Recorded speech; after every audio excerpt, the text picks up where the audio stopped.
This is Wildwood Garage. So far, I got the motor in.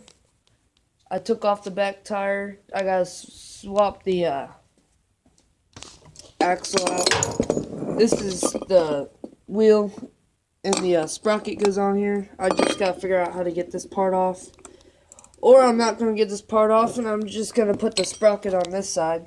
Just cut a hole where the disc brake went,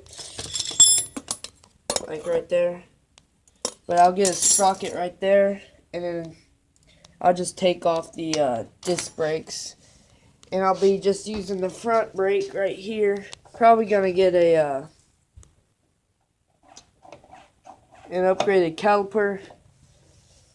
I don't know what I'm thinking with that yet, but yeah, that's it right there so far.